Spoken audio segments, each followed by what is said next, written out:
ಸಾಯಂಕಾಲದ ಆರಾಧನೆಯಿಂದ ನಿಮ್ಮೆಲ್ಲ ನಾನು ಪ್ರೀತಿಯಿಂದ ವಂದಿಸುವವನಾಗಿದ್ದೇನೆ ಮತ್ತು ಸ್ತೋತ್ರನಾಗಿದ್ದೇನೆ. ನಾವೆಲ್ಲರೂ ತಿಳಿದು ಉತ್ತಮವಾಗಿ ಆರಾಧನೆಗೆ ಸಿದ್ಧವಾಗೋಣ.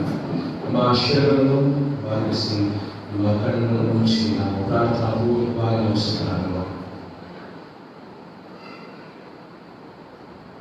ಕೃಪಾಪರಿತನಾದ ದೇವರಿಂದ ನಾಮಕ್ಕೆ ಸ್ತೋತ್ರ ಮಾಡುತ್ತೇವೆ. ಈ ಸಾಯಂಕಾಲದ ವೇಳೆಯಲ್ಲಿ ನಮಗೆ ಅನುಗ್ರಹಿಸಿದ ಸಮಯಕ್ಕೋಸ್ಕರವಾಗಿ ನಮಗೆ ಸ್ತೋತ್ರ. ನಿನ್ನ ಪರಿಶುದ್ಧ ಸನ್ನಿಧಾನದಲ್ಲಿ ನಾವು ಇರುವಾಗ ನಿನ್ನ ಪ್ರಸನ್ನತೆ, ನಿನ್ನ ಸ್ನಾನದ ಅನುಭವದ ಮೂಲಕವಾಗಿ ನಮ್ಮೆಲ್ಲರನ್ನು ತುಂಬಿಸಿ ಬಲಪಡಿಸಿ ನಡೆಸು. ಯಾರಾದರೂ ಈ ಮಹಿಮೆಯನ್ನು ಘನತೆಯನ್ನು ಮಾಡಲಿ.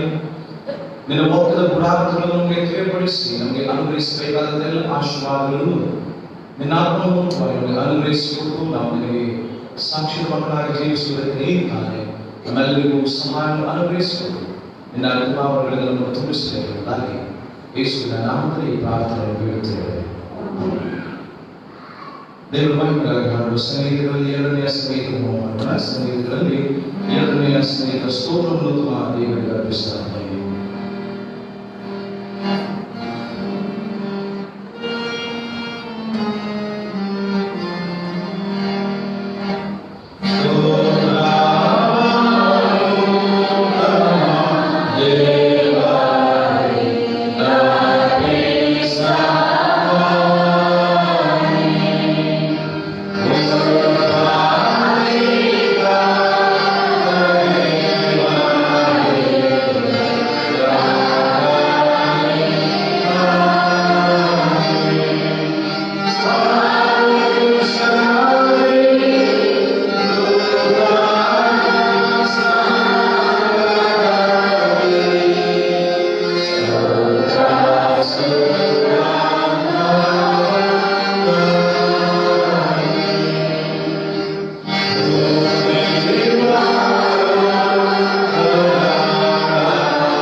ಸುವರ್ಣ ಪಾರಾಯಣವನ್ನು ಆಲಿಸೋಣ.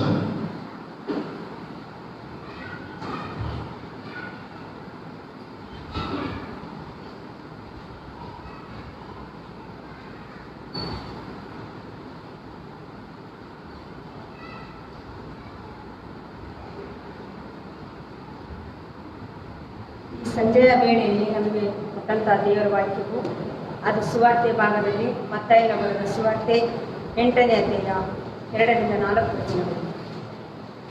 ಮತ್ತಾಯನ ಬರೆದ ಸುವಾರ್ತೆ 8ನೇ ಅಧ್ಯಾಯ 2-4 ವಚನಗಳು. ದೇವರ ವಾಕ್ಯವನ್ನು ಕೇಳುವ. ಒಬ್ಬ ಕುಷ್ಠರೋಗಿಯು ಯೇಸುವಿನ ಬಳಿಗೆ ಬಂದು ಆತನಿಗೆ ಅಡ್ಡ ಬಿದ್ದು, ಸ್ವಾಮಿ, ನಿನಗೆ ಮನಸ್ಸಿದ್ದರೆ ನನ್ನನ್ನು ಶುದ್ಧ ಮಾಡಬಲ್ಲೆ ಅಂದನು. ಆತನು ಕೈ ನೀಡಿ ಅವನನ್ನು ಮುಟ್ಟಿ, ನನಗೆ ಮನಸ್ಸುಂಟು, ಶುದ್ಧವಾಗು ಅಂದನು. ಕೂಡಲೇ ಅವನ ಕುಷ್ಠವು ವಾಸಿಯಾಯಿತು. ಆಗ ಯೇಸು ಅವನಿಗೆ, ಯಾರಿಗೂ ಹೇಳಬೇಡ, ನೋಡು, ಆದರೆ ಹೋಗಿ ಯಾಜಕನಿಗೆ ನಿನ್ನ ಮೈ ತೋರಿಸಿ ಮೋಶೆ ನೇಮಿಸಿದ ಕಾಣಿಕೆಯನ್ನು ಕೊಡು, ಅದು ಜನರಿಗೆ ಸಾಕ್ಷಿಯಾಗಲಿ ಎಂದು ಹೇಳಿದನು ಎಂಬುದೇ ದೇವರ ವಾಕ್ಯವನ್ನು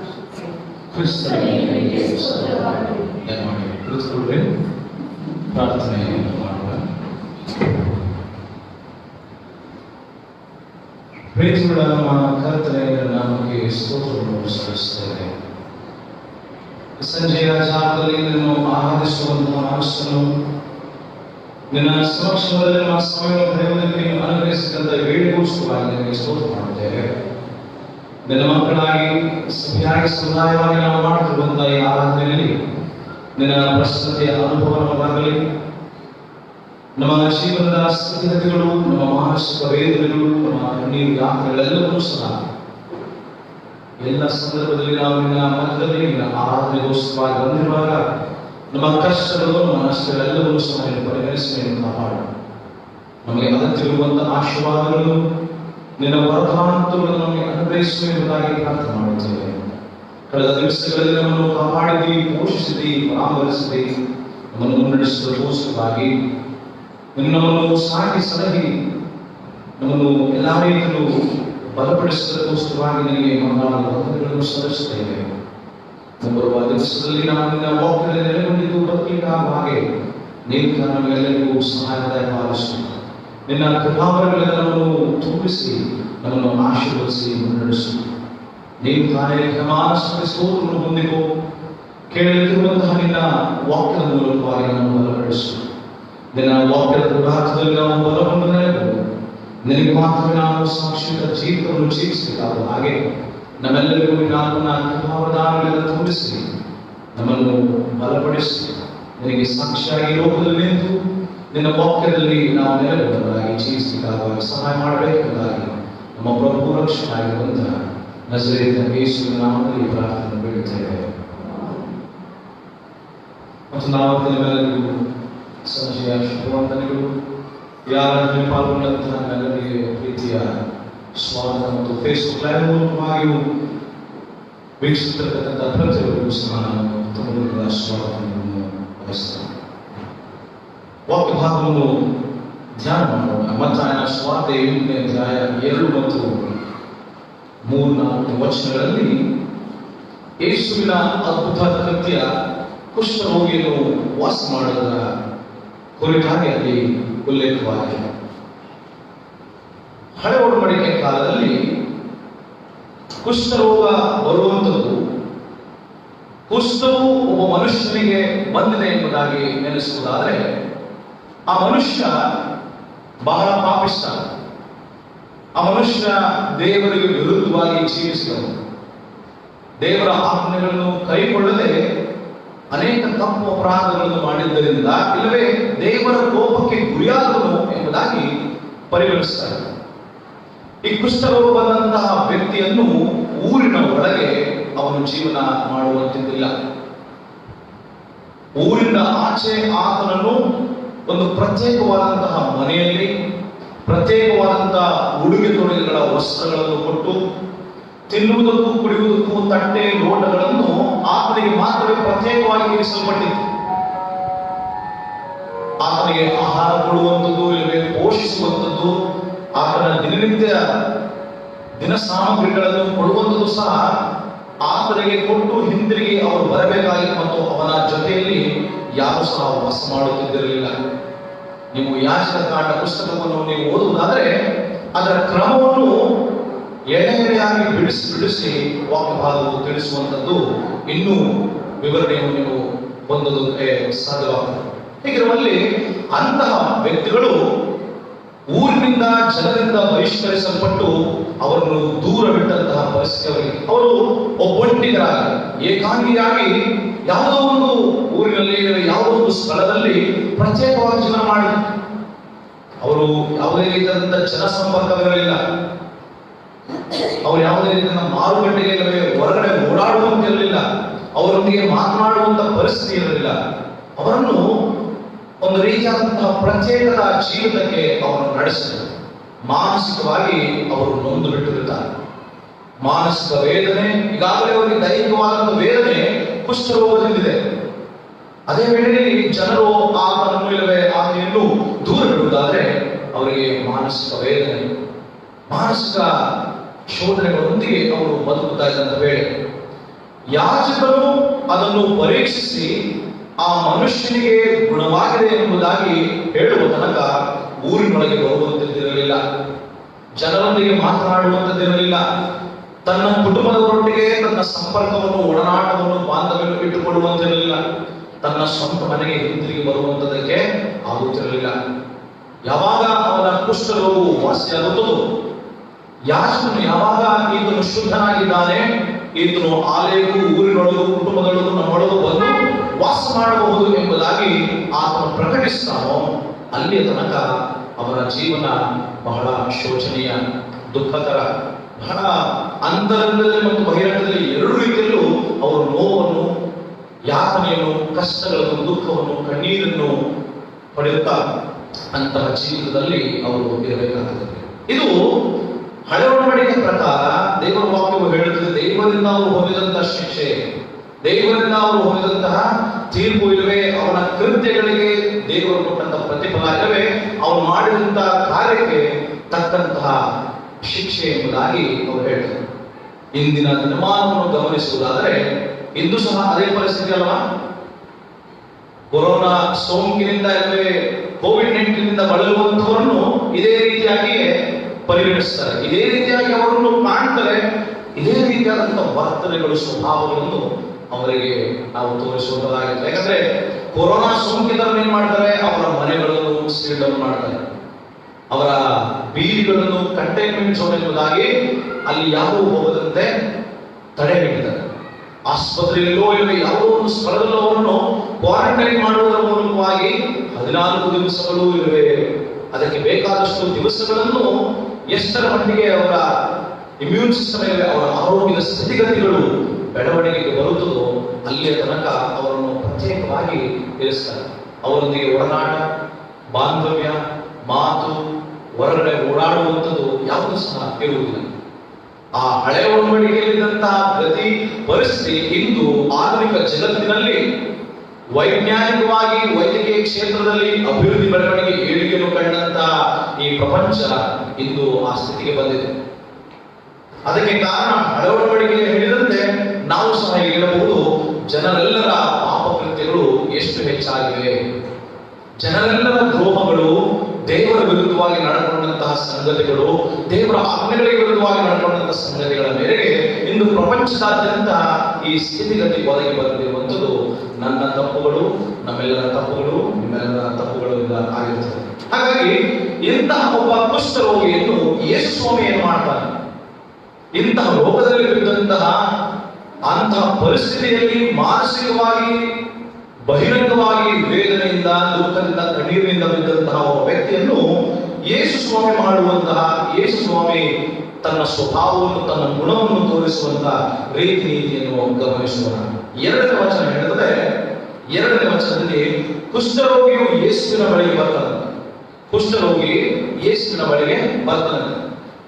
ನಿಜವಾಗಿಯೂ ಯೇಸು ಸ್ವಾಮಿ ಕುಷ್ಠರೋಗಿ ಇರುವಂತಹ ಸ್ಥಳಕ್ಕೆ ಹೋದಾಗ ಯೇಸುವಿನ ಬಳಿಗೆ ಕುಷ್ಠರೋಗಿ ಬರುವುದು. ಯಾಕಂದ್ರೆ ಅವನನ್ನು ಬಹಿಷ್ಕರಿಸಿ ಇಲ್ಲವೇ ಅವನನ್ನು ನಿಷೇಧಿಸಿ ಊರಿನಿಂದ ಹೊರಗೆ ಇಟ್ಟಂತವರಾಗಿದ್ದಾರೆ. ಯೇಸು ಸ್ವಾಮಿ ಯಾವತ್ತೂ ನನ್ನ ಬಳಿಗೆ ಬಂದವರನ್ನು ಮಾತ್ರವೇ ಅಥವಾ ನನ್ನ ಬಳಿಗೆ ಬರುವವರನ್ನು ಮಾತ್ರವೇ ನಾನು ಅದ್ಭುತ ಮಾಡ್ತೇನೆ, ಮಹತ್ ಕಾರ್ಯ ಮಾಡ್ತೇನೆ, ಅವರಿಗೆ ಸಹಾಯ ಮಾಡ್ತೇನೆ ಎಂಬುದಾಗಿ ಇರಲಿಲ್ಲ. ಯೇಸು ಸ್ವಾಮಿ ಅವನು ಹೋದಲ್ಲೆಲ್ಲ ವಾಕ್ಯವಾಗ ಹೇಳಿದ ಹಳ್ಳಿ ಪಳ್ಳಿಗಳೆಲ್ಲ ಅವನು ಸುತ್ತಾಡ್ತಾ ಇದ್ದಾನೆ. ಯಾವ ಮೂಲೆಯಲ್ಲೂ ಯಾವ ಬೀದಿಗಳನ್ನು ಬಿಡದೆ ಎಲ್ಲ ಸ್ಥಳಗಳಲ್ಲಿ, ಅಡವಿಯಲ್ಲಿ, ಊರಿನಲ್ಲಿ, ಪಟ್ಟಣಗಳಲ್ಲಿ, ಎಂತಹ ಪ್ರದೇಶಗಳಿರಲಿ ಅಂತಹ ಸ್ಥಳಗಳಿಗೆ ಯೇಸು ಸ್ವಾಮಿ ಭೇಟಿ ಕೊಡುತ್ತಿದ್ದ. ಆ ಭೇಟಿ ಕೊಟ್ಟು ಆ ಸಂದರ್ಭದಲ್ಲಿ ಒಂದು ದಿನ ಈ ಕುಷ್ಠರೋಗಿ ಇದ್ದಂತಹ ಸ್ಥಳಕ್ಕೆ, ಆ ಮನೆ ಹತ್ರ ಹೋಗುವಾಗ ಕುಷ್ಠರೋಗಿ ಯೇಸು ಸ್ವಾಮಿಯನ್ನು ಕಂಡು ಏನ್ ಮಾಡ್ತಾನೆ ಅಂದ್ರೆ, ಸ್ವಾಮಿ ನಿನಗೆ ಮನಸ್ಸಿದ್ದರೆ ನನಗೆ ಶುದ್ಧ ಮಾಡಬಲ್ಲೆ, ಸ್ವಾಮಿ ನಿನಗೆ ಮನಸ್ಸಿದ್ದರೆ ನನ್ನನ್ನು ಶುದ್ಧ ಮಾಡಬಲ್ಲೆ ಎಂಬುದಾಗಿ ಅವನು ಹೇಳ್ತಾನೆ. ಒಂದು ವೇಳೆ ಕೊರೋನಾ ಸೋಂಕಿತರು ನಮಗೇನಾದ್ರೂ ಈ ಮಾತು ಕೇಳಿದ್ರೆ ಏನ್ ಮಾಡ್ತೇವೆ? ದೂರ ಹೋಗುತ್ತೀವಲ್ಲ, ಹೌದಾ? ಅರ್ಥನೇ ಹೋಗಲ್ಲ. ಆಸ್ಪತ್ರೆಯಲ್ಲಂತೂ ನಮ್ಮನ್ನು ಸೇರಿಸಲ್ಲ, ಮನೆಯಲ್ಲಿದ್ದವರು ನಾವೇ ದೂರ ಕಲಿತೇವೆ, ನಮ್ಮ ಬೀದಿಯಲ್ಲಿರುವವರು ನಾವೇ ಅವ್ರ ಮನೆ ಕಡೆಗೂ ಈ ಕಡೆ ಮುಖಾನು ಸಹ ಮಾಡಲ್ಲ. ಅದರಲ್ಲಿ ಯೇಸು ಸ್ವಾಮಿ ಮಾಡುವಂತ ಕಾರ್ಯ, ಸ್ವಾಮಿ ನನಗೆ ಮನಸ್ಸಿದ್ದರೆ ನನ್ನನ್ನು ಶುದ್ಧ ಮಾಡಬಲ್ಲೆ ಎಂಬುದಾಗಿ ಹೇಳುವಾಗ ಯೇಸು ಸ್ವಾಮಿ ಏನ್ ಹೇಳ್ತಾನೆ, ಆತನು ಕೈ ನೀಡಿ ಅವರನ್ನು ಮುಟ್ಟಿ. ಯೇಸು ಸ್ವಾಮಿ ಏನ್ ಮಾಡ್ತಾನೆ? ಮಾತಾಡುವುದಿಲ್ಲ, ಯೇಸು ಸ್ವಾಮಿ ಮಾತಾಡಲ್ಲ. ನಿನಗೆ ಮನಸ್ಸಿದ್ದರೆ ನನ್ನನ್ನು ಶುದ್ಧ ಮಾಡಬಲ್ಲೆ ಎಂಬುದಾಗಿ ಆ ಮಾತು ಹೇಳಿದ ತಕ್ಷಣ ಯೇಸು ಸ್ವಾಮಿಗೆ ಮನಸ್ಸಾಯಿತು. ಯೇಸು ಸ್ವಾಮಿಯ ಮನಸ್ಸು ಪುಳಕಿತವಾಯಿತು. ಯೇಸು ಸ್ವಾಮಿಯ ಮನಸ್ಸು ಅವನನ್ನು ಗುಣಪಡಿಸಬೇಕೆಂಬುದಾಗಿ ಸಿದ್ಧವಾಯಿತು. ಯೇಸು ಸ್ವಾಮಿಯ ಮನಸ್ಸು ಕರಗಿತು. ಯೇಸು ಸ್ವಾಮಿಯ ಮನಸ್ಸು ಆ ಕುಷ್ಠರೋಗಿಯ ಕಷ್ಟವನ್ನು ನೋಡಿ, ವೇದನೆಗಳನ್ನು ಕಂಡು, ಅವನ ಸ್ಥಿತಿಗತಿಗಳನ್ನು ಕಂಡು, ಅವನಿಗೋಸ್ಕರವಾಗಿ ತನ್ನ ಕರಗಳನ್ನು ಚಾಚಿ, ತನ್ನ ಕೈಗಳನ್ನು ಮುಂದಕ್ಕಿಟ್ಟು ಅವನನ್ನು ಮುಟ್ತಾನೆ. ನಾವು ಮುಟ್ತೇವ? ನಾವು ಮುಟ್ಟಲೇ ಇಲ್ಲ. ಹತ್ತಿರಕ್ಕೆ ಹೋಗಲ್ಲ. ಯಾಕಂದ್ರೆ ಸಾಮಾಜಿಕ ಅಂತರ, ಮಾಸ್ಕ್ ಕಡ್ಡಾಯ, ಸ್ಯಾನಿಟೈಸೇಷನ್ ಚರ್ಚ್ ಒಳಗೂ ಆಗಬೇಕು, ಹೊರಗೂ ಆಗಬೇಕು, ನಮ್ಮ ಕೈಗಳಿಗೂ ಆಗಬೇಕು, ಮನೆಗೆ ಹೋದ್ರೆ ನಾವು ಸ್ನಾನ ಮಾಡಬೇಕು. ಯೇಸು ಸ್ವಾಮಿ ಸ್ಯಾನಿಟೈಸೇಷನ್ ಬಳಸ್ತಿಲ್ಲ, ಮಾಸ್ಕ್ ಅಂದ್ರೆ ಗೊತ್ತಿದ್ರು ಹಾಕಿಲ್ಲ. ಆಲೋಚನೆ ಮಾಡೋಣ ಪ್ರಿಯರೇ, ಅಂದಿದ್ದಂತ ಪರಿಸ್ಥಿತಿ ಇಂದು ನಮಗಿದೆ. ಇಂದು ಇರುವಂತ ಸ್ಥಿತಿಗತಿ ಅಂದು ಯೇಸು ಸ್ವಾಮಿಗೂ ಇತ್ತು, ಅಲ್ಲಿನ ಜನರಿಗೂ ಇತ್ತು. ಆದ್ರೆ ನೋಡುವ ರೀತಿ, ಬದುಕುವ ರೀತಿ, ಅವರೊಂದಿಗೆ ಒಡನಾಟವನ್ನು ಇಟ್ಟುಕೊಳ್ಳುವಂತ ರೀತಿ ಅದರಲ್ಲಿ ವ್ಯತ್ಯಾಸ ಕಾಣುತ್ತೆ. ಅದರಲ್ಲಿ ಯೇಸು ಸ್ವಾಮಿ ಮೇಲುಗೈ ಸಾಧಿಸ್ತಾನೆ, ನಾವು ಇನ್ನೂ ಕೆಳಮಟ್ಟದಲ್ಲಿ. ಯೇಸು ಸ್ವಾಮಿ ಮತ್ತೆ ಏನ್ ಮಾಡ್ತಾನೆ, ಆತನು ಕೈಗಿಡಿಯವನ್ನು ಮುಟ್ಟಿ ನನಗೆ ಮನಸ್ಸನ್ನು ಶುದ್ಧವಾಗು ಅಂತ ಹಾಗಂತ ಹೇಳ್ತಾನೆ. ಮುಟ್ಟಿ ಶುದ್ಧವಾಗು ನನಗೆ ಮನಸ್ಸಿದೆ ಎಂಬುದಾಗಿ ಹೇಳಿದ ಕೂಡಲೇ ಅವರ ಕುಷ್ಠವು ವಾಸಿಯಾಗುತ್ತದೆ. ಇಲ್ಲಿ ನನ್ನ ನಿಮ್ಮ ಪರಿಸ್ಥಿತಿ, ನಾವು ದೈವ ಸಂಭೂತರಲ್ಲ, ಅಥವಾ ಅದ್ಭುತಗಳನ್ನು ಮಹತ್ವಗಳನ್ನು ಮಾಡುವಂತಹ ದೈವಿಕ ಗುಣಗಳನ್ನು ನಮ್ಮ ಮನುಷ್ಯರಾದಂತ ನಮಗೆ ಇರದಿದ್ದರೂ ಆತ್ಮೀಯತೆಯಿಂದ, ಮಾನವೀಯತೆಯಿಂದ ಮಾತನಾಡುವಂತ, ಸಹಾಯ ಮಾಡುವಂತ ಗುಣ ನನಗಿರಬೇಕಲ್ವೇ, ನಿಮಗಿರಬೇಕಲ್ವೇ? ಅಂತವ್ರನ್ನ ನಾವೇನ್ ಮಾಡ್ತೇವೆ, ಹಣೆ ಪಟ್ಟಿ ಕಟ್ತೇವೆ. ಅವ್ರು ಏನಂತ, ಕೊರೋನಾ ಅವರು ರೋಗಿಷ್ಠರು, ಎಲ್ಲರೂ ರೋಗಿಷ್ಠೆ, ನಾನು ರೋಗಿಷ್ಠನೇ, ನೀವು ರೋಗಿಷ್ಠೆ. ನನಗೆ BP ಇರ್ಬೋದು, ಶುಗರ್ ಇರ್ಬೋದು, ಅದು ಬೇರೆ ಕಾಯಿಲೆ ಇರ್ಬೋದು, ನಿಮ್ಗೆ ಇನ್ನೊಂದರ ಕಾಯಿಲೆ ಇರ್ಬೋದು. ಕೆಲವರಿಗೆ ಕಂಡಿಡಿಯೋದಕ್ಕೆ ಆಗದೇ ಇರುವಂತಹ ಕಾಯಿಲೆಗಳು ಪ್ರತಿಯೊಬ್ಬ ಮನುಷ್ಯನಲ್ಲೂ ಇರ್ತದೆ. ಎಲ್ಲರೂ ರೋಗಿಗಳೇ. ಆದ್ರೆ ಹೇಳಿದ್ರು ಅವರು ರೋಗಿಷ್ಠರು. ಇಲ್ಲಿ ರೋಗಿಷ್ಠರ ಪ್ರಶ್ನೆ ಇಲ್ಲ. ನನ್ನ ನಿಮ್ಮೆಲ್ಲರ ಭಾವನೆ, ನನ್ನ ನಿಮ್ಮೆಲ್ಲರ ತಿಳುವಳಿಕೆ, ನನ್ನ ನಿಮ್ಮೆಲ್ಲರ ಬಾಂಧವ್ಯ ಅಂತಹ ವ್ಯಕ್ತಿಗಳ ಕಡೆಗೆ ನಮ್ಮ ಮನಸ್ಸು, ನಿಮ್ಮ ಮನಸ್ಸು ಹೇಗಿದೆ? ಅವರನ್ನು ಪ್ರೀತಿಯಿಂದ ಆದರಿಸುವುದಕ್ಕೆ, ಸಹಾಯ ಮಾಡುವುದಕ್ಕೆ, ಅವರನ್ನು ಪ್ರೀತಿಯಿಂದ ಮಾತನಾಡುವುದಕ್ಕೆ ನಾವು ಸಿದ್ಧರಿದ್ದೇವಾ? ಇಲ್ಲವೇ ಅವ್ರನ್ನ ದೂರ ತಳ್ತಾರೆ. ಒಂದು ವೇಳೆ ಈಗ ಏನಾದ್ರು ಯೇಸು ಸ್ವಾಮಿ ಬಂದು ಅಂತವ್ರನ್ನು ಗುಣಪಡಿಸಿ ನಮ್ಮನ್ನು ದೂರ ಮಾಡಿದ್ರೆ ನಮ್ಗೆ ಎಷ್ಟು ಹೇಗಿರುವುದು? ಆಲೋಚನೆ ಮಾಡ್ಬೇಕು. ಇವಾಗ ಅಂದು ಅದೇ ಪರಿಸ್ಥಿತಿ ಆದದ್ದು. ಅಂದು ಜನರು ಜನಸಾಮಾನ್ಯರು, ಇಲ್ಲವೇ ರಾಜಕೀಯ ವ್ಯಕ್ತಿಗಳಿರ್ಬೋದು, ಧಾರ್ಮಿಕ ವ್ಯಕ್ತಿಗಳಿರ್ಬೋದು, ನಾಯಕರುಗಳಿರ್ಬೋದು, ಎಲ್ಲಾ ರೀತಿಯಾದಂತಹ ಜನರು ಕುಷ್ಠರೋಗಿಯನ್ನು ದೂರ ಇಟ್ಟು ಯೇಸು ಸ್ವಾಮಿ ಮಾತ್ರ ಹೋಗ್ತಾರೆ. ಯೇಸುವಿನಂತ ಮನಸ್ಸು ನಿಮ್ಮಲ್ಲಿ ಇರಲಿ ಅಂತ ವಾಕ್ಯಭಾಗ ಹೇಳ್ತದೆ.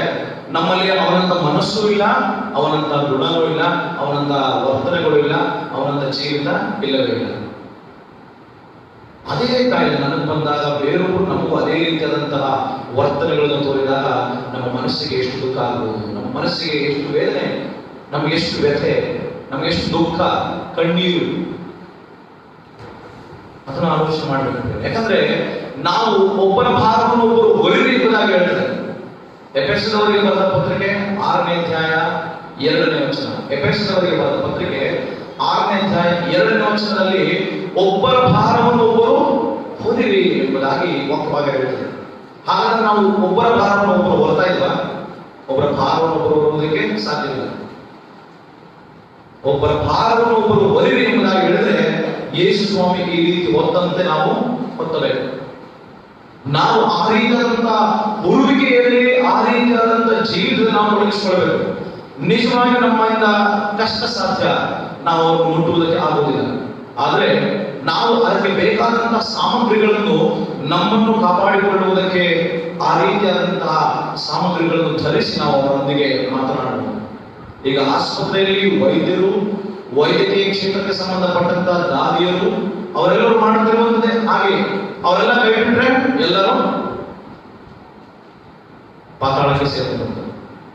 ಹಾಗಾಗಿ ಮುಖ್ಯವಾಗಿ ನಮ್ಮ ಮನೆಗಳಲ್ಲಿ, ನಮ್ಮ ಅಕ್ಕಪಕ್ಕದ ಮನೆಗಳಲ್ಲಿ, ನಮ್ಮ ಅಕ್ಕಪಕ್ಕದ ಕ್ಷೇತ್ರಗಳಲ್ಲಿ ಅಂತಹ ಸೋಂಕಿತ ವ್ಯಕ್ತಿಗಳನ್ನು ಕಂಡಾಗ ಅವರನ್ನು ನಾವು ಟೀಕೆ ಮಾಡಬಾರದು, ಅಥವಾ ಅವರ ವಿಡಿಯೋಗಳನ್ನು ಇಲ್ಲವೇ ಅವರ ಫೋಟೋಗಳನ್ನು ತೆಗೆದು ಇವರು ಸೋಂಕಿತರು ಎಂಬುದಾಗಿ ಹೇಳುವ ಬದಲು ನಿಮಗೋಸ್ಕರ ನಾವು ಪ್ರಾರ್ಥನೆ ಮಾಡುತ್ತೇವೆ, ದೇವರು ನಿಮ್ಮ ಬದುಕಿನಲ್ಲಿ ಅದ್ಭುತ ಮಾಡಲಿ ಎಂಬುದಾಗಿ ಯಾರಾದರೂ ಒಬ್ಬರು ಹೇಳಿದ್ರೆ ಅವರ ಮನಸ್ಸಿಗೆ ಎಷ್ಟೋ ಧೈರ್ಯ. ಇರುವಂತ ಕಾಯಿಲೆ 10 ದಿನದಲ್ಲಿ ವಾಸಿ ಆಗುವುದು 5 ದಿನಗಳಲ್ಲಿ ವಾಸಿ ಆಗುತ್ತೆ. ನಾನು ನಿಮ್ಮ ಸಂಕಟ ಇರ್ತೇನೆ, ನೀವೇನಕ್ಕೂ ಹೆದರಬೇಡ್ರಿ, ದೇವರಿಂದ ನಿಮ್ಮ ಸಂಕಟ ಪ್ರಾರ್ಥನೆ ಮಾಡ್ರಿ ಎಂಬುದಾಗಿ ಹೇಳ್ರಿ, ನಾಳೆ ವಾಸಿ ಆಗುವಂತ ಕಾಯಿಲೆ ಇವತ್ತೇ ವಾಸಿ ಆಗುತ್ತೆ. ನಾವು ಅವರಿಗೆ ಹಣೆಪಟ್ಟಿ ಕಟ್ಟಿ ಅವರು ಸೋಂಕಿತರು, ಅವರು ಕಾಯಿಲೆ ಇದ್ದಾರೆ, ಅವರಿಂದ ನಾವು ದೂರ ಇರಬೇಕು, ನೋವು ಅನ್ಕೊಂಡ್ಬಿಡ್ತದೆ, ನಾನು ಸತ್ತೋಗ್ತೀನಿ ಅಂದ್ರೆ ಅವರ ರೋಗ 1 ತಿಂಗಳಲ್ಲಿ ವಾಸಿ ಆಗುವುದು, 1 ವರ್ಷ ಆದರೂ ವಾಸಿ ಆಗುತ್ತೆ. ನಮ್ಮ ಭಾವನೆಗಳ ಮೂಲಕ, ನಮ್ಮ ಮಾತುಗಳ ಮೂಲಕವಾಗಿ ಒಬ್ಬ ಮನುಷ್ಯರ ಮಾನಸಿಕ ವೇದನೆಯನ್ನು ಹೋಗಲಾಡಿಸಬಹುದು, ಮಾನಸಿಕ ವೇದನೆಯನ್ನು ಹೆಚ್ಚಿಸಲೂಬಹುದು. ವೈಜ್ಞಾನಿಕವಾಗಿ ನಮ್ಮ ಮನಸ್ಸಿನಲ್ಲಿರುವಂತಹ ಚಿಂತೆ, ನಮ್ಮ ಮನಸ್ಸಿನಲ್ಲಿ ಕಾಡುವಂತಹ ಅನೇಕ ಭಾವನೆಗಳು, ವಿಷಯಗಳೇ ನಮ್ಮನ್ನು ರೋಗಕ್ಕೆ ತುತ್ತು ಮಾಡುತ್ತದೆ ವಿನಃ ನಾವು ತಿನ್ನುವುದು, ಕುಡಿಯುವುದು, ಪಳಗುವುದು ಅಥವಾ ಬೇರೊಂದು ವಿಷಯಗಳಿಂದ ನಮಗೆ ಯಾವುದೇ ಕಾಯಿಲೆಗಳು ಹೆಚ್ಚಾಗಿ ಬರುವುದಕ್ಕೆ ಸಾಧ್ಯವಿಲ್ಲ. ನಿಮ್ಮ ಮನಸ್ಸು ಎಷ್ಟರ ಮಟ್ಟಿಗೆ ಸಂತೋಷವಾಗಿ ಸಮಾಧಾನದಿಂದ ತೃಪ್ತಿಯಿಂದ ಇರ್ತದೋ ಅಷ್ಟರ ಮಟ್ಟಿಗೆ ನೀವು ಸಂತೋಷ, ಆರೋಗ್ಯದಿಂದ ಇರುವಂತವರಾಗಿರ್ತೀರಿ. ಯಾಕಂದ್ರೆ ಯೇಸು ಸ್ವಾಮಿ ಏನ್ ಹೇಳ್ತಾನೆ, ಮಾರ್ಕನ ಸುವಾರ್ತೆ 2ನೇ ಅಧ್ಯಾಯ, ಮಾರ್ಕನ ಸುವಾರ್ತೆ 2ನೇ ಅಧ್ಯಾಯವನ್ನು ತಿಳಿಯುವುದಾದ್ರೆ ಅಲ್ಲಿ ಪಾರ್ಶ್ವವಾಯು ರೋಗಿಯನ್ನು ಹೊತ್ತುಕೊಂಡು ಬರ್ತಾರೆ. ಪಾರ್ಶ್ವವಾಯು ರೋಗಿಯನ್ನು ಹೊತ್ತುಕೊಂಡು ಬಂದಂತಹ ಆ 4 ಜನ ಮೊದಲು ಏನ್ ಮಾಡ್ತಾರೆ, ಯೇಸು ಸ್ವಾಮಿ ಬೋಧನೆ ಮಾಡುತ್ತಿದ್ದಂತಹ ಸ್ಥಳಕ್ಕೆ ಬರುವಾಗ ಜನರು ಅವರ ಸುತ್ತಮುತ್ತಲು ಇರ್ತಾರೆ. ಆ ಜನರ ಮಧ್ಯದೊಳಗೆ ಕರ್ಕೊಂಡು ಬರುವುದಕ್ಕೆ ಅವರಿಗೆ ಸಾಧ್ಯವಾಗಲಿಲ್ಲ.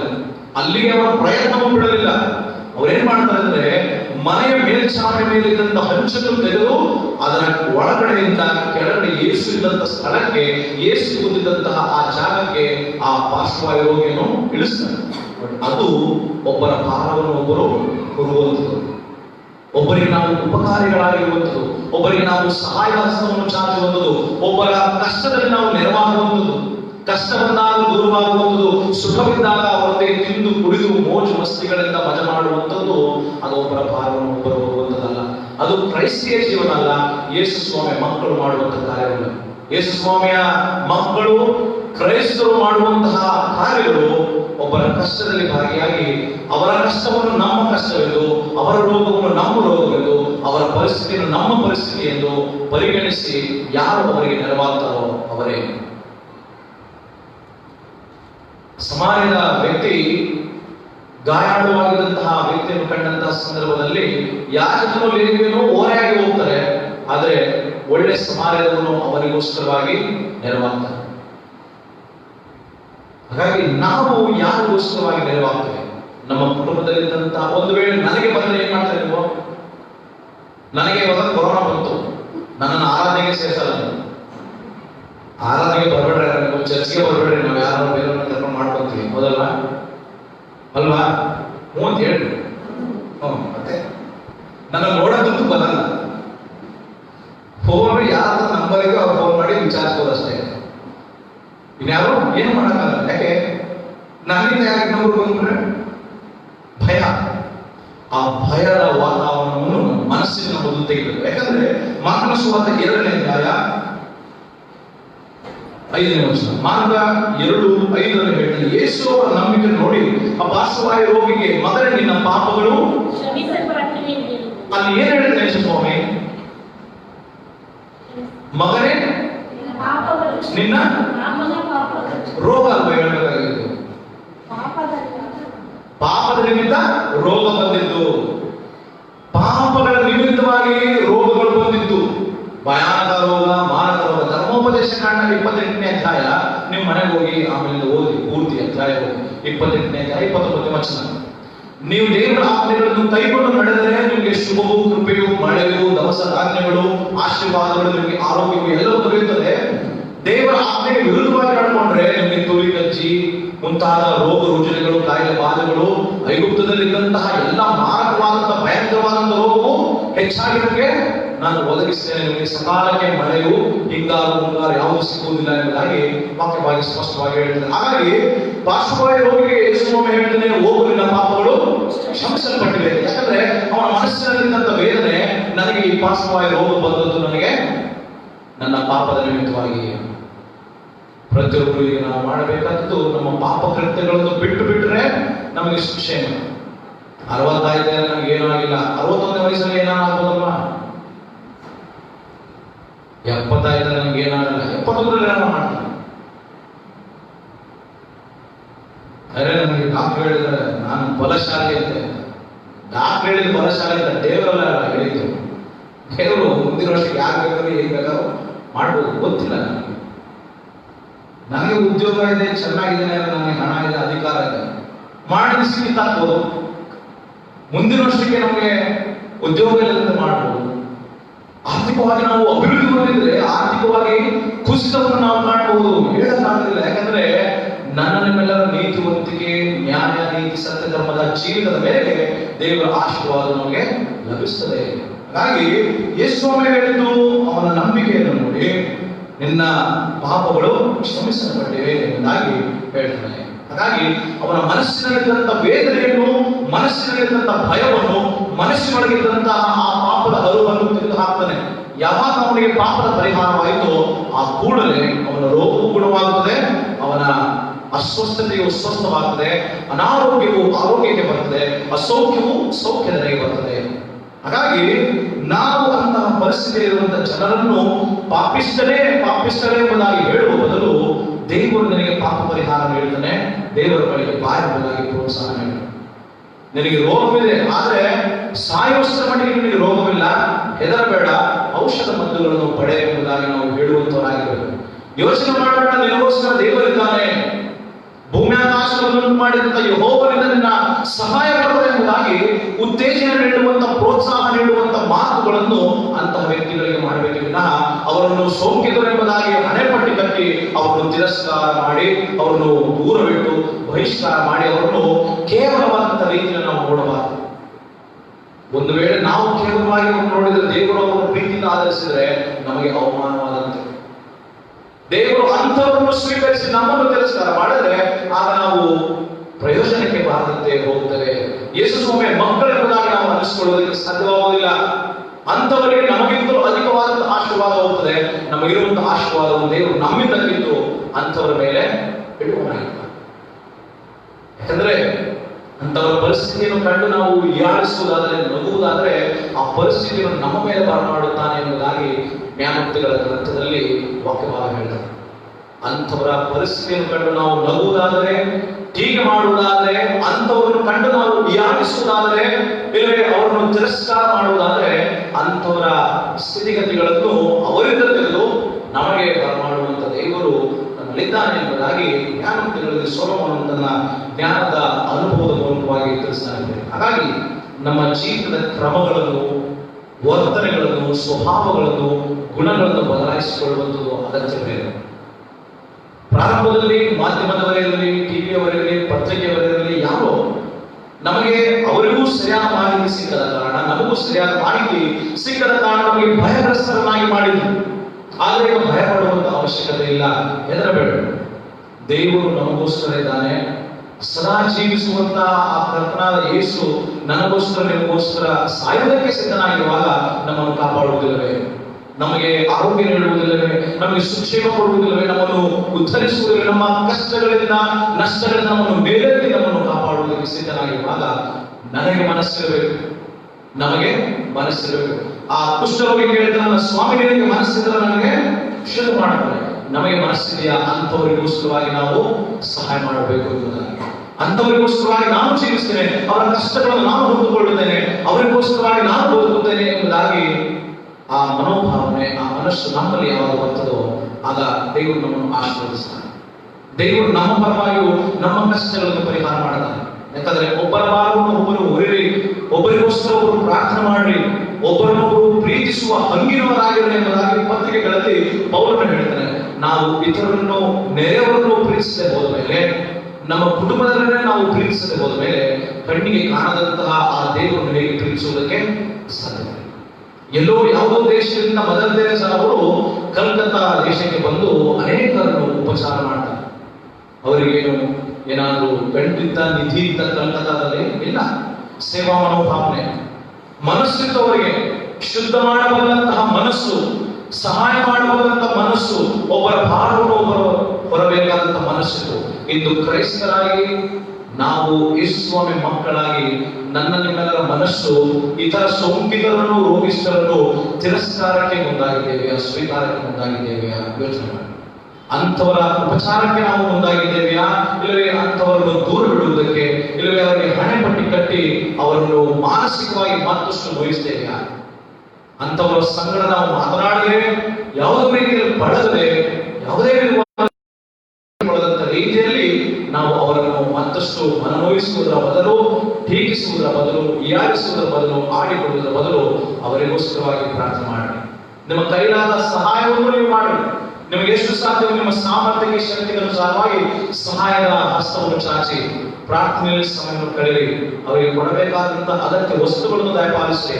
ಮುಖ್ಯವಾಗಿ ಅವರ ಕಡೆಗಿನ ನಿಮ್ಮ ಮನಸ್ಸನ್ನು ತುಚ್ಛೀಕಾರದಂತೆ, ತಿರಸ್ಕಾರದಂತೆ ಹೀಯಾಳಿಸುವಂತಹ ಕೇವಲ ಮನೋಭಾವನೆಯನ್ನು ಇಟ್ಟುಕೊಳ್ಳಬೇಡಿ. ನಮ್ಮವರೇ, ನನ್ನವರೇ ಎಂಬುದಾಗಿ ಆ ಭಾವನೆಯನ್ನು ಹೊಂದಿಕೊಳ್ಳಿ. ಯಾವಾಗ ಆ ಭಾವನೆ ನಮಗೆ ಬರ್ತದೋ ಆಗ ಮಾತ್ರ ದೇವರ ಆಶೀರ್ವಾದಕ್ಕೆ ಪಾತ್ರರಾಗುವುದಕ್ಕೆ ಸಾಧ್ಯ. ಯೇಸು ಸ್ವಾಮಿ ಆಗಿರುವುದಾದ್ರೆ ಆತನೇನಾದರೂ ನನಗೆ ಯಾಕೆ ಬೇಕು ಊರಿನ ಉತ್ಸಾಹ ಎಂಬುದಾಗಿದ್ದರೆ ಕುಷ್ಠರೋಗಿ ಬಳಿಗೆ ಹೋಗ್ತಿರಲಿಲ್ಲ. ನಾವು ಹೋಗುವುದಕ್ಕೆ ಸಾಧ್ಯವಿಲ್ಲದಿದ್ದರೂ ನಮ್ಮ ಮನೆಗಳಲ್ಲಿ, ನಮ್ಮ ವೈಯಕ್ತಿಕ ಪ್ರಾರ್ಥನೆಗಳಲ್ಲಿ, ಕುಟುಂಬ ಪ್ರಾರ್ಥನೆಗಳಲ್ಲಿ ಅವರಿಗೋಸ್ಕರ ಪ್ರಾರ್ಥನೆ ಮಾಡೋಣ.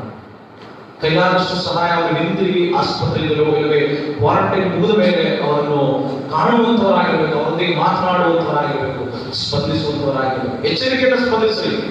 ಮುಖಾಮುಖಿಯಾಗಿ ಭೇಟಿಯಾದರೂ ಎಚ್ಚರಿಕೆಯಲ್ಲಿ ಸ್ಪಂದಿಸಿ. ಅದಕ್ಕೆ ಬೇಕಾದಂತಹ ಸ್ಯಾನಿಟೈಸೇಷನ್, ಮಾಸ್ಕ್ಗಳು, ಇಲ್ಲವೇ ಏನಾದರೂ ಒಂದು ಆ ವ್ಯವಸ್ಥೆಗಳನ್ನು ಮಾಡಿಕೊಂಡವರಾಗಿ ಅವರು ಸ್ಪಂದಿಸಿ ಅವರಿಗೆ ಆದರಣೆಯನ್ನು, ಧೈರ್ಯವನ್ನು ತರುವವರು ಆಗಿರುವಂಥದ್ದು ಬಹಳ ಅವಶ್ಯಕತೆ ಇದೆ. ಎಂದು ಮನಸ್ಸನ್ನು ಬೇರೆ ಮಾಡಿಕೊಳ್ಳುವಂಥದ್ದು, ಅಂತಹ ವ್ಯಕ್ತಿಗಳ ಕಡೆಗೆ ನಮ್ಮ ಮನಸ್ಸನ್ನು ಸರಿಯಾದ ರೀತಿಯಲ್ಲಿ ಇಟ್ಟುಕೊಳ್ಳುವಂಥದ್ದು, ಅದು ಯೇಸು ಸ್ವಾಮಿಯಲ್ಲಿದ್ದಂತಹ ಮನಸ್ಸು ನನ್ನ ನಿಮ್ಮೆಲ್ಲರಿಗೆ ಯಾವಾಗಲೂ ಇದ್ದು ಇಂತಹ ವಿಷಯಕ್ಕೆ ಸರಿಯಾಗಿ ದೇವರ ನಾಮಕ್ಕೆ ಮಹಿಮೆಯನ್ನು ಕೀರ್ತಿ ತರುವುದಕ್ಕೆ ಸರಿಯಾದ ರೀತಿಯಲ್ಲಿ ಆಗಲಿ. ಆಮೇಲೆ ನಾವು ತಂದಿರುವಂತಹ ಕಾಣಿಕೆಗಳನ್ನು ದೇವರಿಗೆ ಸಮರ್ಪಿಸೋಣ. ಒಂದು ತಮಿಳಿನ ಗೀತೆ ಹಾಡುವಾಗ ನಾವು ತಂದಿರುವಂತಹ ಕಾಣಿಕೆ ದೇವರಿಗೆ ಸಮರ್ಪಿಸೋಣ.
ಕೃಪೆಯುಳ್ಳ ಕರ್ತನೇ, ನಿನ್ನ ನಾಮಕ್ಕೆ ಸ್ತೋತ್ರವನ್ನು ಸಲ್ಲಿಸುತ್ತೇವೆ. ನಮಗೆ ನೀನು ಕೊಟ್ಟಿರುವಂಥದ್ರಲ್ಲಿ ನಾವು ಅದ್ಭುತ ನಿನ್ನ ಸನ್ನಿಧಾನದಲ್ಲಿ ತರ್ಪಿಸುತ್ತೇವೆ, ಸ್ವೀಕರಿಸುವ ಮಾಡೋಣ. ಸಭೆಯ ಸರ್ವತೋಮುಖ ಬೆಳವಣಿಗೆಗೆ ಬೇಕಾದಂಥ ಉಪಯೋಗ ಮಾಡಿಕೊಳ್ಳುವುದಕ್ಕೆ ಕಾರಣಕ್ಕೆ ನೀನು ನಮಗೆ ಆಶೀರ್ವದಿಸಿ ನೀಡಿದ್ದಿ, ಅದನ್ನು ಸಹಾಯಿಸಿ ಬಲಪಡಿಸಿ ನಡೆಸುವುದಾಗಿ ಪ್ರಾರ್ಥಿಸ್ತೇವೆ. ಕೊಡುವಂಥ ಮನಸ್ಸನ್ನು ಮತ್ತಷ್ಟು ನಮಗೆ ಅನುಗ್ರಹಿಸಿಕೊಟ್ಟು ನನ್ನ ಆಶೀರ್ವಾದ ನಾವು ಪಡೆದುಕೊಳ್ಳಬೇಕಾಗಿ ನಮಗೆ ಸಮಾನ ಪಾಲಿಸು. ಕೇಳಿದಂಥ ವಾಕ್ಯದ ಹಿನ್ನೆಲೆಯಲ್ಲಿ ನಾವು ಸದಾಕಾಲ ಈ ಸೋಂಕಿತರ ನಡುವೆ ರೋಗ ರುಜಿನಗಳಲ್ಲಿ ಕಾರ್ಯಪಾಲಗಳಲ್ಲಿ ಬಳಲುತ್ತಿರುವವರ ಕಡೆಗೆ ನಮ್ಮ ಮನೋಭಾವ, ನಮ್ಮ ಮನಸ್ಸು, ನಮ್ಮ ವರ್ತನೆಗಳನ್ನು ನಾವು ಇಂದಿನಿಂದ ಈ ಕ್ಷಣದಿಂದ ಬದಲಾಯಿಸಿಕೊಂಡು ಅವರಿಗೋಸ್ಕರವಾಗಿ ನಾವು ಆದರಣೆ, ಆರೈಕೆ, ಸಕಾರಾತ್ಮಕವಾದಂತಹ ಮಾತುಗಳನ್ನು, ಭಾವನೆಗಳನ್ನು, ವರ್ತನೆಗಳನ್ನು, ಸ್ವಭಾವಗಳನ್ನು, ಗುಣಲಕ್ಷಣಗಳನ್ನು ತೋರಿಸುವಂತಹ ನಿನ್ನ ಮನಸ್ಸನ್ನು, ನಿನ್ನ ಕಾರ್ಯಗಳನ್ನು ನಾವು ಸಹ ಹೊಂದಲಿಕ್ಕಾಗುವ ಹಾಗೆ ಅದರಂತೆ ನಾವು ಜೀವಿಸುವುದಕ್ಕೆ ನಮಗೆ ಸಹಾಯ ಪಾಲಿಸಬೇಕು. ಅನಾರೋಗ್ಯ ಸೌಖ್ಯದಲ್ಲಿರುವ ನೆನಪು ಮಾಡಿ ಪ್ರಾರ್ಥಿಸುತ್ತೇವೆ. ನಮ್ಮ ಸಭೆಯ ಸದಸ್ಯರಾದ ಜೇಮ್ಸ್ ಅವರನ್ನು ನಿನ್ನ ಸ್ವಸ್ಥ ಹಸ್ತವನ್ನಿಟ್ಟು ಅವರನ್ನು ಗುಣಪಡಿಸು. ಅವರ ಎಲ್ಲ ತೊಂದರೆ, ಸಮಸ್ಯೆ, ಅನಾರೋಗ್ಯದಿಂದ ಅವರನ್ನು ಆರೋಗ್ಯವಾಗಿ ನಡೆಸಿ ಅವರ ಕಷ್ಟ ಕಾರ್ಪಣೆಗಳನ್ನು ತೆಗೆದುಹಾಕಿ ತೆಗೆದುಕೊಳ್ಳುವಂತಹ ಔಷಧ ಮದ್ದುಗಳು, ಆಹಾರ ಪಾನೀಯ ಮೂಲಕವಾಗಿ ಬಲಶಕ್ತಿ, ಸಾಮರ್ಥ್ಯ, ಚೈತನ್ಯವನ್ನು ಕೊಟ್ಟು ನಡೆಸು. ಎಲ್ಲ ಶುಭ ಕೃಪೆಯನ್ನು ಹಿಂಬಾಲಿಸುತ್ತಾ ಅವರು ಶೀಘ್ರವೇ ಗುಣಮುಖರಾಗಬೇಕಾಗುವ ಹಾಗೆ ನೀನು ತಾನೇ ಅವರನ್ನು ಕಾಪಾಡಿ ಮುನ್ನಡೆಸುವುದಾಗಿ ಪ್ರಾರ್ಥನೆ ಮಾಡುತ್ತೇವೆ. ಕೊರೋನಾ ಸೋಂಕಿತರಾಗಿ ಪ್ರಪಂಚದಾದ್ಯಂತ ಬಳಲತಕ್ಕಂಥ ಎಲ್ಲ ನಿನ್ನ ಪ್ರಿಯರನ್ನು, ಮಕ್ಕಳನ್ನು ನಿನ್ನ ಕರುಣೆಯಿಂದ, ಮಮತೆಯಿಂದ, ವಾತ್ಸಲ್ಯದಿಂದ ಕಾಪಾಡಿ ಮುನ್ನಡೆಸು. ಈ ಸೋಂಕು ಇದು ಹರಡದ ಹಾಗೆ ಆ ಸೋಂಕಿತರಿಗೆ ನೀವು ಧೈರ್ಯವನ್ನು ಪಾಲಿಸಿ ಅವರ ಸಹಚರರು, ಸಂಗಡಿಗರು, ಕುಟುಂಬದ ಸದಸ್ಯರು, ನೆರೆಯವರೆಲ್ಲರೂ ಅವರನ್ನು ಧೈರ್ಯಪಡಿಸುವಂತಹ ರೀತಿಯಲ್ಲಿ ಮಾತನಾಡುವ ಹಾಗೆ ತಮ್ಮೊಂದಿಗೆ ಅವರು ಜೀವಿತವನ್ನು ಸಾಗಿಸಲಿಕ್ಕಾಗುವ ಹಾಗೆ ಅಂತ ಮನಸ್ಸನ್ನು ಅವರಿಗೆ ಅನುಗ್ರಹಿಸಿಕೊಂಡು ಮುನ್ನಡೆಸು. ನಿನ್ನ ಕೃಪೆಯು, ನಿನ್ನ ದಯೆಯು ನಿತ್ಯ ಕಾಲ ನಮ್ಮೆಲ್ಲರ ಮೇಲಿದ್ದು ನೀನು ತಾನೇ ಎಲ್ಲ ರೀತಿಯಲ್ಲೂ ಘನಮಾನಸ್ಸನ್ನು ಸ್ತೋತ್ರ ಹೊಂದಿಕೊ. ನಮ್ಮೆಲ್ಲರ ಪ್ರಾರ್ಥನೆಗಳಿಗೆ ಉತ್ತರಿಸಿ ನಿನ್ನ ಮಾರ್ಗದಲ್ಲಿ ಮುನ್ನಡೆಸಬೇಕಾಗಿ ಪ್ರಭು ರಕ್ಷಕನಾಗಿರುವಂತ ನಜರೇತಿನ ಯೇಸುವಿನ ನಾಮದಲ್ಲಿ ಪ್ರಾರ್ಥನೆ ಬೇಡುತ್ತೇವೆ.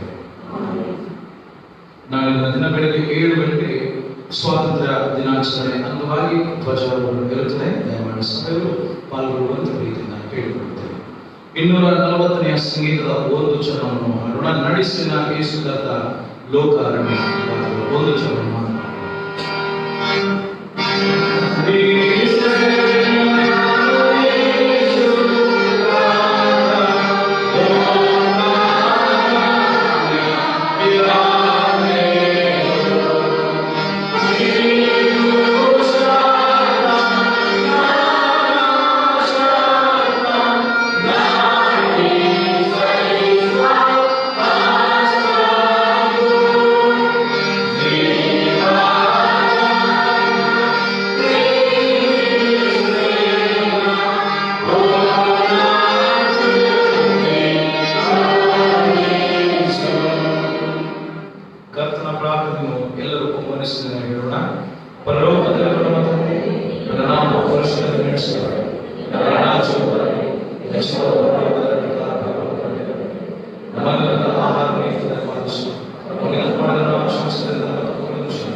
ದೇವರಾಶೀರ್ವಾದವನ್ನು ವಿಶ್ವಾಸದಿಂದ ಹೊಂದಿಕೊಳ್ಳಿ.